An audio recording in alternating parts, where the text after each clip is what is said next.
ছাত্র জনতার ব্যাপক বিক্ষোভের মুখে বাংলাদেশের প্রধানমন্ত্রীর পদ থেকে ক্ষমতাচ্যুত হয়ে শেখ হাসিনা পালিয়ে ভারতে আশ্রয় নিয়েছেন। তার দেশ ছেড়ে চলে যাওয়ার পর অন্তর্বর্তীকালীন সরকার দায়িত্ব নিয়েছে।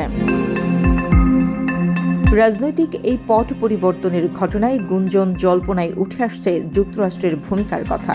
তবে হাসিনাকে উৎখাতে যুক্তরাষ্ট্রের কোনো ভূমিকা নেই বলে জানিয়েছে দেশটি। এমনকি বাংলাদেশে মার্কিন হস্তক্ষেপের অভিযোগ কেবলই মিথ্যা বলেও আখ্যায়িত করেছে দেশটি। মঙ্গলবার এক প্রতিবেদনে এই তথ্য জানিয়েছে বার্তা সংস্থা রয়টার্স। রয়টার্স বলছে, বাংলাদেশে প্রধানমন্ত্রীর পদ থেকে শেখ হাসিনাকে ক্ষমতাচ্যুত করার ক্ষেত্রে যুক্তরাষ্ট্রের কোনো ভূমিকা ছিল না বলে সোমবার হোয়াইট হাউস জানিয়েছে।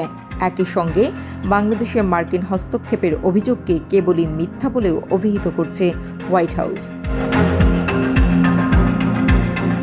বাংলাদেশের সরকার উৎখাতে যুক্তরাষ্ট্র জড়িত থাকার অভিযোগের বিষয়ে জানতে চাওয়া হলে হোয়াইট হাউসের মুখপাত্র কারিন জ্যাঁ-পিয়েরে এক প্রেস ব্রিফিংয়ে বলেন, আমাদের আদৌ কোনো সম্পৃক্ততা ছিল না।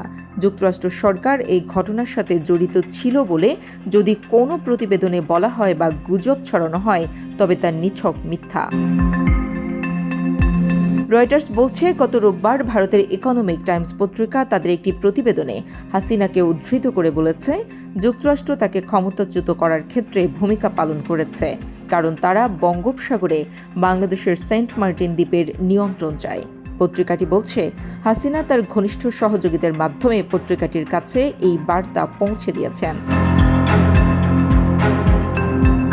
এদিকে হাসিনার ছেলে সজীব ওয়াজেদ জয় অবশ্য গত রোববার সোশ্যাল মিডিয়া প্ল্যাটফর্ম এক্সে দেওয়া এক পোস্টে বলেছেন, তিনি কখনোই এই ধরনের কোনো বক্তব্য দেননি।